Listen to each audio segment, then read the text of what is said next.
a theologian or expert in relationships. I'm just sharing what I'm reading. An introvert gets energy from being alone, and an extrovert gets energy from being around others to recharge their batteries. Then they end up marrying each other because opposites attract. It's usually harder for the introvert to get some space to get their batteries recharged because you're in a close relationship. It usually takes time for the introvert to really understand the introvert so they can give them space or be in the same room doing nothing together so the introvert can recharge their batteries. I want to talk about domestic violence, Brian Laundrie, and Gabby Petito. Before I say anything, first I want to say that I'm not defending Brian in any way, shape, or form. Don't get me twisted up. I'm more trying to pick it apart and see how did they get there and what can people do about it. Sometimes nobody asks, how did they get there? When I first heard about the story, it was a little muddy if it was her or him being abusive in the relationship. Was she flipping out on him and leaving a mark? Or was it him? Then we found out that he was slapping her and the murder, of course, toxic, bad. In a relationship, sometimes people can get stuck. Sometimes you can't see the forest for the trees. You want to do the right thing, but you get stuck. Hindsight is 20/20, which means in the moment, sometimes it's not always clear what you should do. But when you look back, you go, okay, I should have done this or this. It's clearer. I wish with all my heart that when the police separated them and he went back to a hotel and she stayed in the van, Brian had gotten on the phone to her parents and said, you know what, this isn't working out between me and her. Can you come get her? I'm going to take a plane, train, bus, whatever, home. And if need be, stay in the hotel room for a couple days till Gabby's parents get there and then take off.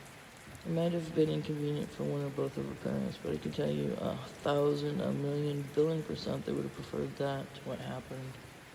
Or even Gabby going, it's not working here. I booked a ticket for you home and lined up the Uber taxi for you. I'll take the van home. If a policeman is having to separate you while you're in a relationship and one of you have to stay in a hotel, that's a big red flag that things aren't working out. Alarm bells going off. Maybe they had a relationship that was working back home. They loved each other, they were going to get married. They thought, okay, this is working. Then they brought it to the next level of being in a small van 24/7 to have a travel vlog. Sometimes it's not till you're out there that you see the problems. They probably thought, cool, we have a good life. Travel vlog seems cool, why not do it? And they got the van. But at home they had more space. She would go off to work as a nutritionist, and he might go camping for a weekend or a week by himself as they worked it out, and not be in each other's space 24/7. I know of a couple who had been married for 15 years at the time, and they were actually happy, but it was because the husband was gone 6 months of the year salmon fishing. Some relationships need a little space to work out than others. Sometimes you take your business a new direction. Seems like a good idea, a good way to go. You got info, it's a good idea. But when you get out into it, it doesn't work for whatever reason. You might even have to start over. They might have felt stuck. What are we going to do for money now if we don't do the travel vlog? Gabby had quit her job. She'd have to look for another one. So would Brian. And if they couldn't find work, they'd have to flip burgers or whatever and take a pay cut. That would suck. It takes courage to start over when you have to. Sometimes it feels easier to keep going the same direction and not make changes. As I said before, hindsight is 20/20. Sharing your life with someone is like having one big swing between you. You take turns on it. You take turns sharing your needs. You take turns doing stuff you like. You do your thing this time, the next time they do their thing, etc., etc. I notice that sometimes one person in the relationship tends to be more outspoken and they grab the swing and use it more than the other person. Usually when they do this, they don't realize they're doing it. It's like, oops. It's like they need to take a step back and let the other one on the swing so they can use it, build them up. It happens in small groups. You have those speaking up more and those more quiet.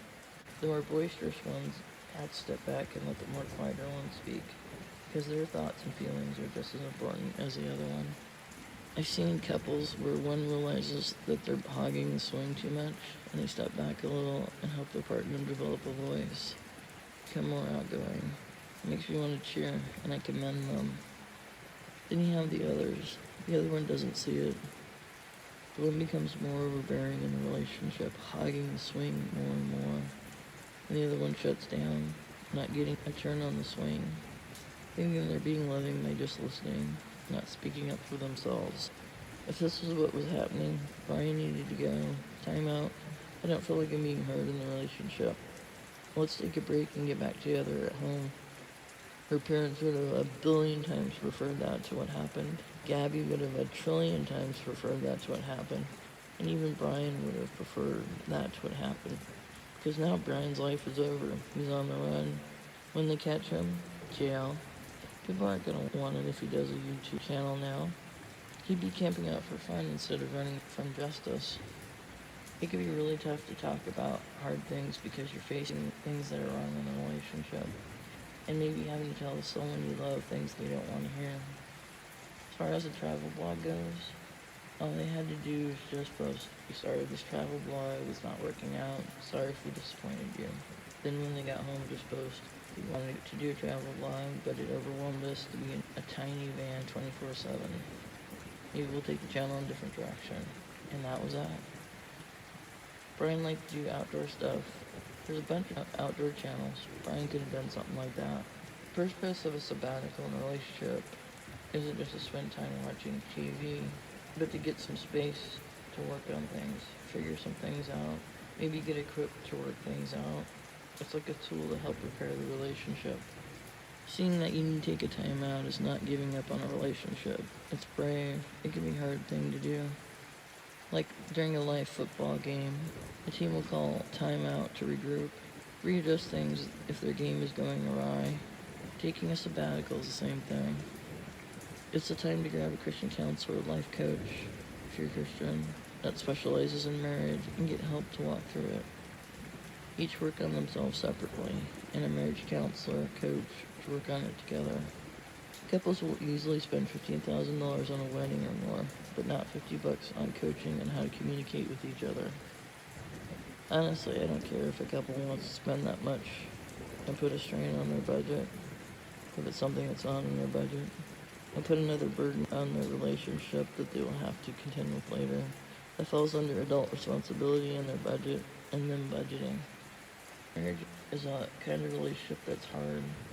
You have to get out of your 2 square inches of space and into someone else's 2 square inches of space and understand where they're coming from 24/7 and have empathy. It's really hard work. Like singing, anyone can make a noise. Or art, anyone can draw or paint something. But not everyone can sing on key or draw something that looks like what they're trying to draw. Anyone can talk and make noise, but it doesn't mean you'll connect. Ideally, one would have parents or an older couple that could help coach them through the relationship. Not everyone has that though. You can hire a Christian counselor or life coach or grab a pastor to help you through it. There are no magic wands to magically make things turn out right. But equipping yourself with tools you might have had definitely helps. As a Christian, the biggest thing you have is the joy of being able to lift our burdens upon God to help bear the load. In church, I asked one lady what she was praying about. She said her husband. He'd had a tiff about this and that. I asked her, "Why do you think God made men and women so different?" She said, "Well, it keeps me close to him. There's a lot of things we can't control, and it can really frustrate us. One of those things that can take us 20 to 30 years to learn is that the other person in the relationship is different from us and thinks differently from us, and that's okay. The sooner we learn to let them be okay, the happier the relationship will be. There are other things in life we can't control. We have to distinguish between what we can control and what we can't control in life. Otherwise, we spend fruitless hours being frustrated. We can develop an addiction, such as perfectionism, alcohol, or drugs, to hide the feelings of helplessness. The feelings behind an addiction are usually painful. Often one feels like they can't deal with the pain or anger or frustration, and drink to relieve themselves of these feelings.